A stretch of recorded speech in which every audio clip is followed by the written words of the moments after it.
오늘도 클릭해주셔서 감사합니다. 구독과 좋아요 부탁드립니다.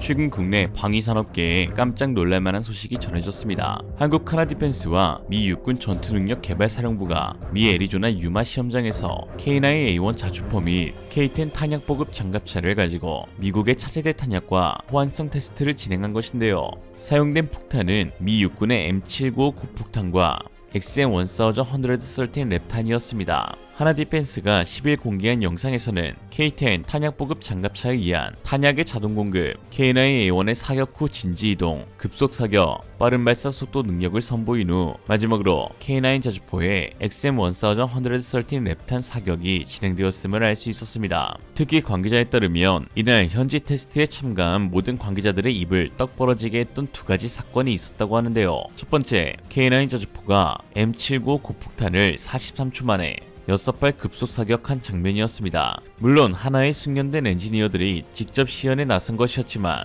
완전 자동장치가 탑재된 K9A2도 아닌 손으로 장약을 넣어야 하는 반자동 장정장치인 K9A1에서 43초 내 6발 사격을 성공해내자 미 육군 관계자들은 놀라움을 감추지 못했다고 하는데요. 그도 그럴 것이 기존 알려져 있는 K9A1 카탈로그 스펙이 분당 6발 사격이었는데 실제 사격에서 무려 17초나 더 앞당겨 43초에 끝냈기 때문입니다. 이쯤 되면 중국과는 다른 의미로 뻥스펙인 듯 하네요. 보고 있나 시진핑. 두 번째 놀라운 장면은 차세대 랩탄인 XM1113을 장착한 K9 자주포의 사거리가 무려 50km 이상을 달성했다는 것인데요.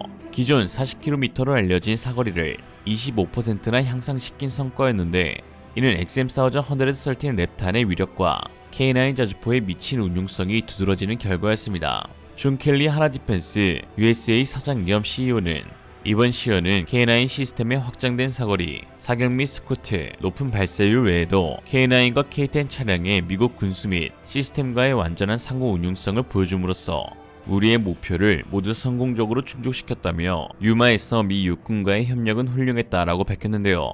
특히 놀라운 사실은 미 육군의 비밀병기인 XM1113 랩탄이 다른 해외 포병 장비에서 사용된 것이 이번이 처음이었다는 것입니다.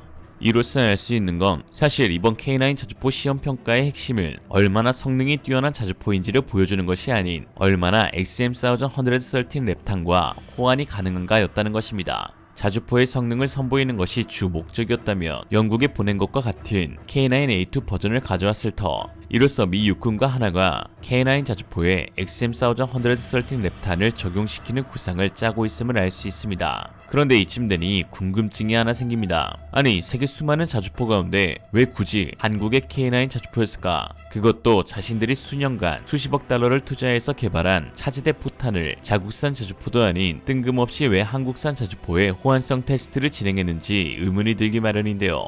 이는 여러가지 요인이 작용한 결과입니다. 우선 미국산 자주포에는 이미 시험 테스트가 끝났습니다. 미 육군에 따르면 XM1113 랩탄을 39 구경인 M109A6 팔라딘에서 쏘면 40km를 날아가고 58 구경인 M1299에선 70km까지 사거리가 늘어난다고 했는데요. 뭐 그건 그렇다 치고 왜 그럼 굳이 K9일까 싶은데 52 구경이라면 독일 펜저하비츠 2000도 있지 않습니까? 이건 두 가지 측면에서 살펴봐야 합니다. 첫 번째, 우크라이나 전쟁으로 인한 장거리 무기 수요가 급증하자 미국은 XM1113 랩탄의 수출을 위해 현재 전세계 자주포 시장의 80%의 점유율을 갖고 있는 K9 자주포에서 운용이 가능한지 확인하고 있는 것인데요. K9은 지금까지 9개의 나라에서 2200문 이상의 수출고를 올렸으며 특히 폴란드, 노르웨이, 핀란드, 에스토니아 등 유럽 국가들의 도입이 급증하고 있습니다. 최근에는 루마니아와 영국도 K9 자주포 도입을 고려하고 있는 중이죠.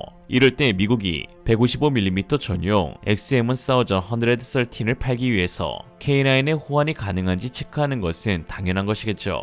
K9의 엄청난 경쟁력을 알 수 있는 부분입니다. 두 번째 이유는 노르웨이의 암묵적 요구입니다. 전문가들은 노르웨이가 자국이 운영하고 있는 K9 자주포에 XM1113 랩탄 사용이 가능한지 미국 측에 요구했을 것이라 하였는데요. 아마 이렇게 말씀드리면 야 노르웨이 같은 고등어 원툴 국가가 무슨 힘이 있다고 미국에 짬을 시키냐 라고 하실 수 있지만 사실 이 XM1113 랩탄을 공동으로 개발한 국가가 바로 노르웨이입니다. 좀 더 정확히 이야기하면 노르웨이의 세계적인 방산기업 남모가 XM1113 랩탄의 추진 체계를 도맡아 설계 개발하였는데요.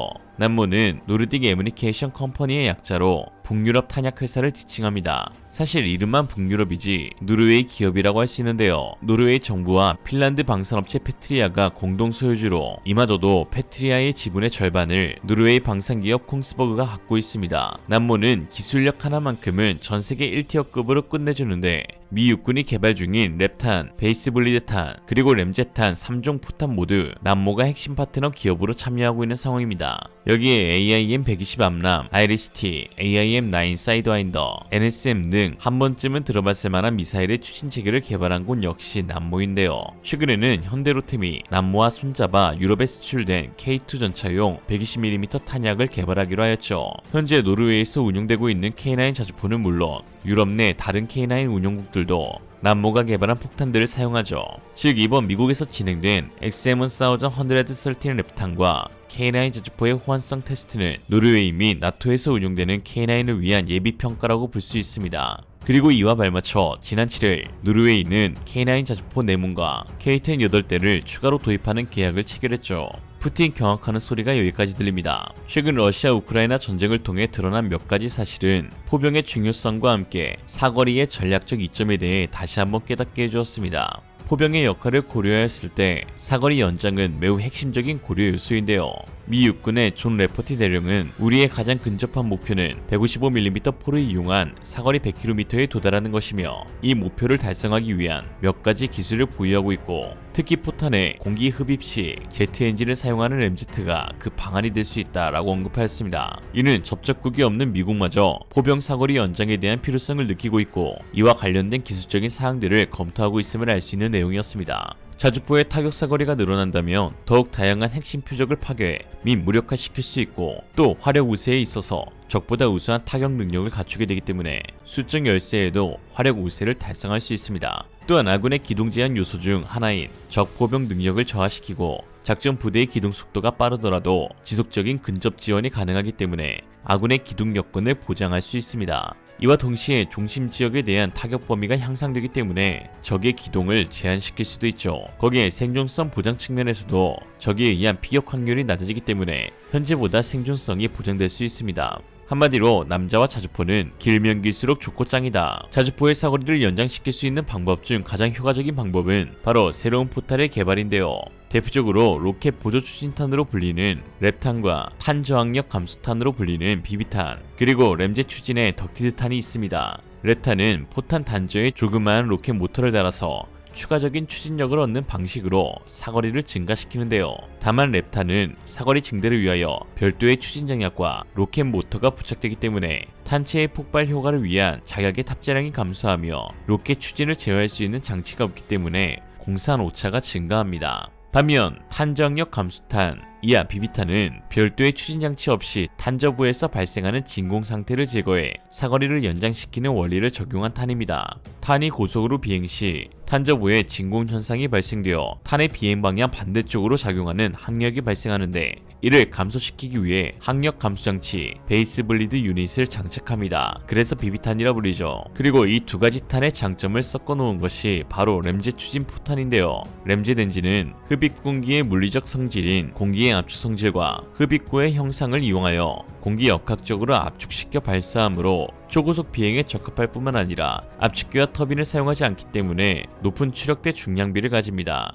현재 운용하고 있는 화포에서 포탄 발사 시 마 2 이상의 포구 초속을 낼 수 있는데요.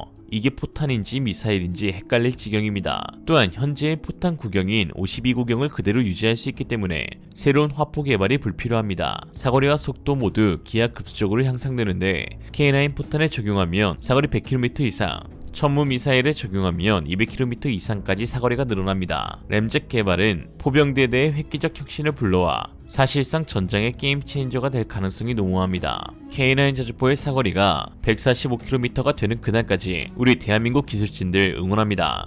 왜 845km냐고요? 연평도에서 자금성까지 845. 이상으로 리얼리즘이었습니다. 여러분의 생각은 어떠신가요? 현명하고 지혜로운 여러분의 의견을 지금 댓글에 남겨주세요. 감사합니다.